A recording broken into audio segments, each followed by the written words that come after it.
The threat isn't hypothetical, it's documented. Donald Trump has already used federal power against California repeatedly, and he's openly signaling that a second term would go much further. This isn't speculation. It's based on actions taken, lawsuits filed, and authority already tested. In January 2019, as California was still recovering from the Camp Fire that killed 85 people and destroyed nearly 19,000 structures, Trump publicly threatened to withhold federal disaster aid, blaming the state for what he called gross forest mismanagement. The statement ignored a critical fact: more than 57% of California's forest land is federally owned and managed, not controlled by the state. Disaster funding was politicized in the middle of an active recovery effort. That wasn't an outburst. It was a preview. In September 2019, the Trump administration took one of its most aggressive steps yet, revoking California's Clean Air Act waiver, a power the state had held since 1967. This single decision affected not just California's 40 million residents, but 13 other states that follow California's vehicle emission standards. The economic impact was immediate. Automakers were forced into regulatory uncertainty. State-led climate programs stalled. Lawsuits were filed within hours. The administration didn't stop there. Between 2018 and 2020, Trump's Justice Department filed multiple lawsuits directly against California, targeting sanctuary laws, environmental regulations, and worker protections. One case accused the state of obstructing federal immigration enforcement, despite courts repeatedly affirming that states are not required to use their resources to enforce federal law. The goal wasn't just legal victory, it was pressure. Funding became the leverage. In 2020, the administration attempted to condition billions of dollars in federal transportation and housing grants on immigration cooperation. Federal judges blocked the effort, ruling it unconstitutional, but the damage was already done. Projects stalled while cities waited for clarity. Contractors delayed hiring. Local governments froze budgets because they couldn't rely on federal commitments.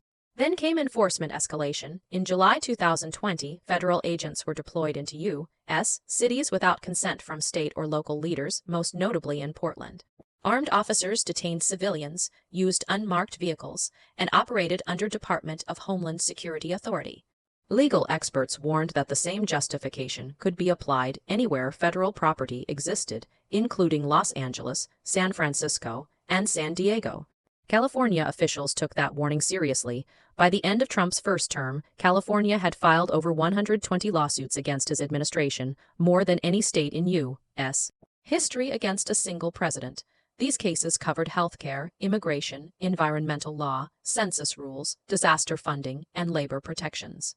Courts ruled in California's favor repeatedly, but only after months or years of disruption. Now fast forward to the campaign trail. From 2023 through 2024, Trump has repeatedly named California as the symbol of what he calls Democrat collapse. He has promised mass deportations, expanded federal policing, and full override of state resistance. In multiple interviews, he has said states that refuse cooperation will face consequences. Those words matter because the tools already exist. Federal funding, federal law enforcement, federal regulatory authority, federal disaster declarations. All tested, all used, all expandable. California isn't being warned because it's weak, it's being targeted because it's powerful. And if federal authority can be pushed this far against the largest state in the country, the precedent is already written. This isn't about what Trump might do. It's about what he has already done and what he has openly promised to finish. What makes the warning signs impossible to ignore is that the infrastructure for a federal crackdown on California already exists, and it was quietly assembled during Trump's first term. This wasn't chaos, it was methodical. The administration identified pressure points where the executive branch could act without Congress, without new laws, and often without immediate public notice. Once those points were mapped, they were tested one by one. The earliest test came through immigration enforcement. In March 2018, the U.S. Department of Justice sued California over its sanctuary laws, arguing that the state was interfering with federal authority. While courts ultimately ruled that California was within its rights, the lawsuit itself served a different purpose. It signaled that resistance would be treated as obstruction, not disagreement. That framing allowed federal agencies to justify escalated action under the banner of enforcement rather than retaliation. Internal DOJ filings made clear that the goal extended beyond immigration. It was about asserting federal supremacy over state policy choices. Next came the funding lever. Between 2018 and 2020, multiple federal agencies attempted to condition grants on immigration cooperation, including the Department of Transportation and the Department of Housing and Urban Development. At stake were billions of dollars in infrastructure, housing, and transit funds. Courts blocked many of these efforts, but the delays were enough to cause disruption. Cities froze projects, states restructured budgets. The chilling effect worked even when the policy failed. Federal authority didn't need to win, it only needed to stall. Environmental policy became the most aggressive proving ground. In September 2019, the Trump administration revoked California's Clean Air Act waiver, ending a regulatory authority the state had exercised for more than 5 decades. This decision affected not only California but 13 other states representing roughly 1/3 of the U.S. auto market. The waiver revocation was not required by Congress. It was executed entirely through executive interpretation. Lawsuits followed immediately, but the revocation stayed in effect long enough to inject chaos into emissions planning, auto manufacturing, and state climate programs. It demonstrated how a single federal signature could neutralize years of state-level governance. Disaster aid revealed an even darker mechanism. After deadly wildfires in 2018 and 2019, Trump repeatedly suggested that federal disaster relief could be withheld unless California changed its land management policies. This was unprecedented. Disaster funding has historically been treated as non-political. FEMA officials privately warned that politicizing aid would destabilize emergency response nationwide. Yet the threat alone forced California and local governments to plan for recovery without certainty of federal support, driving up insurance costs and slowing rebuilding efforts. Law enforcement escalation followed. In July 2020, federal agents were deployed into U.S. cities without state or local consent, operating under Department of Homeland Security authority. The justification was protection of federal property, but the operational scope expanded quickly. Detentions, surveillance, and crowd control extended far beyond buildings. Legal scholars warned that any city with federal facilities, including major California metros, could be subjected to the same intervention. The precedent was no longer theoretical, it was operational. What ties these actions together is that none required new legislation. Executive orders, agency rule changes, grant conditions, and enforcement discretion were enough. Oversight lagged behind execution. Courts intervened only after damage had already occurred. By the time rulings arrived, funding cycles were disrupted, projects delayed, and trust eroded. By January 2021, California had filed over 120 lawsuits against the Trump administration. That number isn't symbolic, it's diagnostic. It reflects how many independent federal actions were taken against the state across healthcare, immigration, environment, labor, census data, and disaster response. No modern presidency has generated that level of sustained state opposition. The most important detail is this: none of these tools have been dismantled. The legal theories remain, the executive authority remains, the playbook remains intact. What was once tested cautiously can now be deployed deliberately. And this time, the warnings are no longer buried in court filings, they're being announced in advance. When federal pressure moved from courtrooms into policy execution, the effects showed up fast and they were measurable. California's economy is tightly interconnected, meaning disruption in one sector triggers losses across many others. Immigration enforcement alone delivered the first shock. By 2019, economists from UC Davis and the Federal Reserve linked intensified enforcement to labor shortages across California's agricultural sector, which generates roughly $50 billion annually. Central Valley farms reported unharvested crops due to missing workers, while food processing plants reduced output. The losses didn't stay local. Reduced supply pushed prices higher nationwide, directly affecting grocery costs and export revenue. Construction followed the same pattern. California relies heavily on immigrant labor for housing and infrastructure development. Between 2018 and 2020, enforcement surges and visa restrictions contributed to labor gaps that delayed residential projects in Los Angeles, San Diego, and the Bay Area. According to state housing data, tens of thousands of approved housing units faced construction delays, worsening a housing shortage that was already severe. Delays drove up costs per unit, making affordable housing projects financially unviable even before completion. Healthcare systems absorbed quieter but more dangerous damage.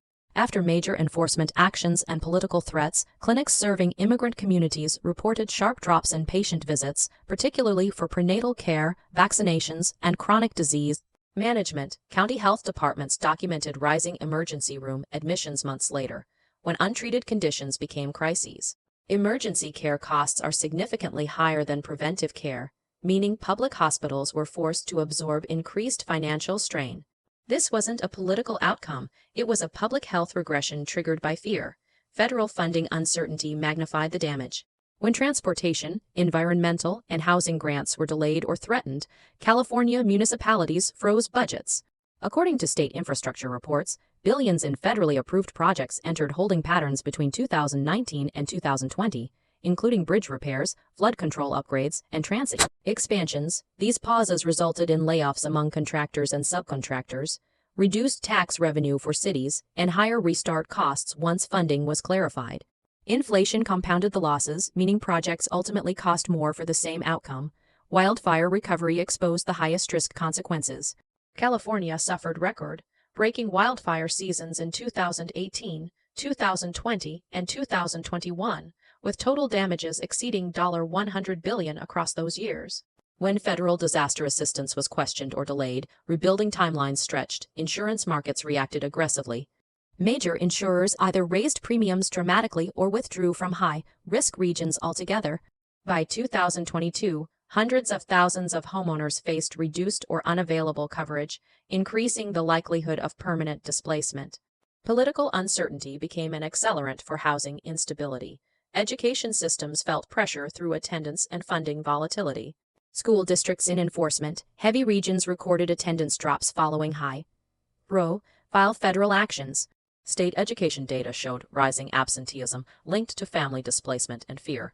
Lower attendance translated into reduced per-student funding, cutting resources in districts that were already underfunded. Counseling services were overwhelmed, teacher turnover increased. These effects didn't resolve after enforcement waves passed, they lingered. Business confidence declined in ways that don't make headlines but reshape economies.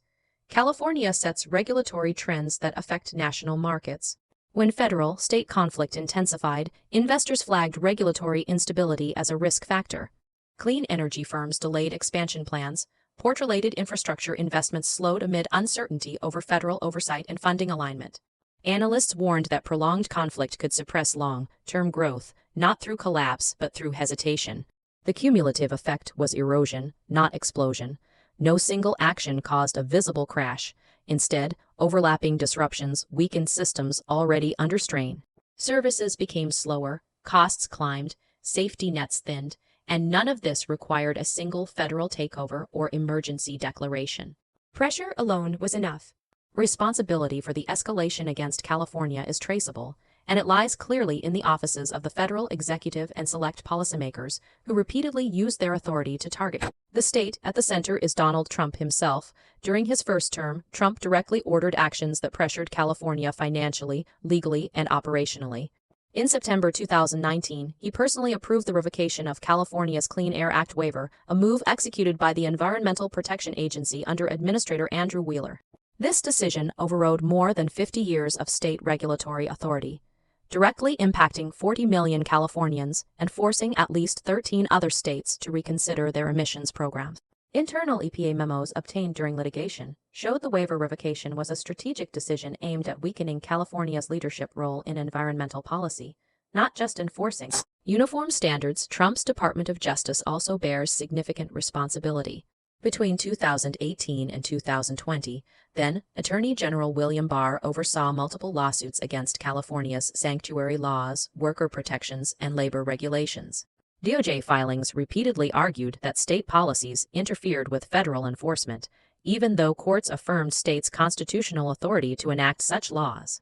The lawsuits were coordinated to create cumulative pressure, knowing some would be delayed or rejected in court. The strategy functioned like a slow-motion chokehold. Every lawsuit stalled programs, froze budgets, and increased uncertainty for local governments and private businesses. Other federal agencies were complicit through funding manipulation. The Department of Transportation, HUD, and FEMA all delayed grants or approval processes tied to compliance with federal priorities. In 2020, California risked losing billions in transportation and housing funds, which included $1.5 billion in urban transit grants and $800 million in disaster recovery allocations. Memos from these agencies indicated that delays were justified pending review of state alignment with federal immigration and environmental policies. This wasn't accidental bureaucratic slowdown, it was a top-down decision linked to Trump's campaign narrative of punishing out-of-control states.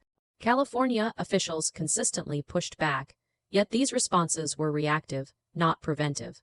Governor Gavin Newsom, Attorney General Xavier Becerra, and later Rob Bonta filed over 120 lawsuits against the Trump administration. Courts sided with California multiple times, blocking or reversing policy rollbacks, grant conditions, and enforcement actions. But the repeated need to litigate consumed administrative resources, delayed programs, and created long-term instability. Litigation alone does not reverse economic losses or restore public trust in essential services, highlighting how federal targeting achieved tangible results without ever passing new legislation. Congress had a limited role. Oversight hearings occasionally questioned agency decisions, but no legislation was passed to curb executive overreach. Funding authority largely remained in the president's hands. That gap enabled executive discretion to be used as leverage, leaving California vulnerable to repeated political pressure. Legal scholars later cited this period as a warning. Executive authority can be weaponized against states without legislative intervention or voter recourse if structural checks fail. Finally, the normalization of this approach is a key factor.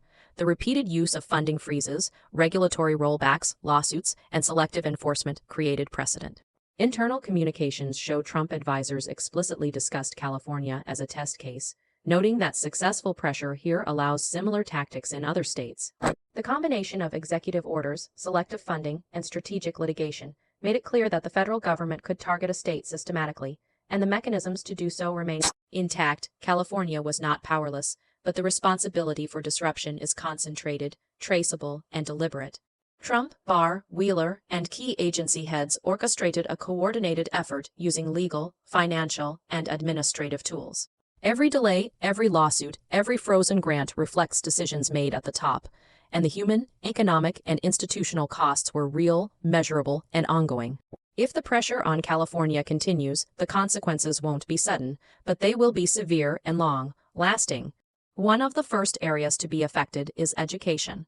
Between 2018 and 2020, districts in Los Angeles, Fresno, and San Diego counties reported lower attendance after federal enforcement actions and political threats targeted immigrant communities.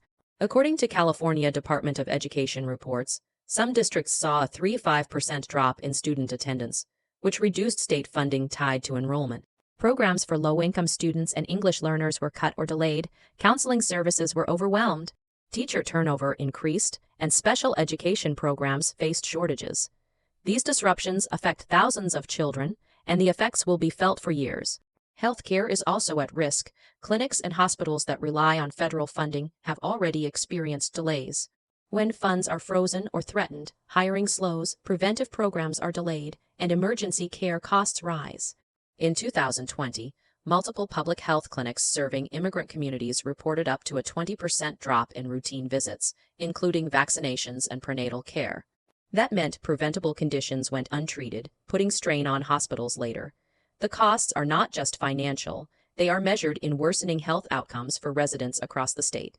The economy is equally vulnerable. Delayed transportation and housing projects tied to federal grants have already caused tens of thousands of lost construction jobs. Between 2019 and 2020, California risked losing over $2 billion in federal funding for transit, housing, and disaster recovery. Paused or canceled projects increased costs for local governments and contractors. Inflation made restarts even more expensive. Small businesses dependent on these projects faced closures or layoffs. These delays ripple beyond state borders because California produces roughly 14% of the U.S. GDP. Wildfire recovery illustrates the human and economic stakes. The 2018 Camp Fire and the 2020 North Complex Fire caused over $50 billion in damage. When federal disaster aid was threatened or delayed, rebuilding slowed dramatically. Insurance companies raised premiums or refused coverage in high-risk areas. Families who lost homes faced months or years of uncertainty. Public infrastructure repairs like roads, power lines, and water systems were delayed, affecting entire communities. These are real consequences of federal pressure on the state. Public safety and civic trust also suffer. When federal enforcement is used politically, community cooperation drops, residents stop reporting crimes. Schools and hospitals see declining engagement. People feel that government exists to punish rather than protect. These effects may not make headlines, but they create long-term instability in cities and counties across the state. If these pressures continue, projections suggest severe outcomes. California could face stalled infrastructure, growing school deficits, rising healthcare costs, fewer affordable housing units, and delayed disaster recovery. The state's economy could slow, job losses could mount, and inequality could widen. These are not hypothetical, they are measurable risks based on actions already taken in the past 5 years. The critical point is that all of this could happen without new laws, wars, or natural disasters. The mechanisms are in place: federal funding, selective enforcement, regulatory pressure, and strategic lawsuits. They have been used before, and the blueprint exists to expand them. The question is no longer whether California will feel the effects. It's how severe those effects will be, and how long residents and local leaders will be forced to absorb the costs. Because once this pressure becomes routine, once essential services start failing regularly, the damage may be irreversible. And when that line is crossed, there may be no going back.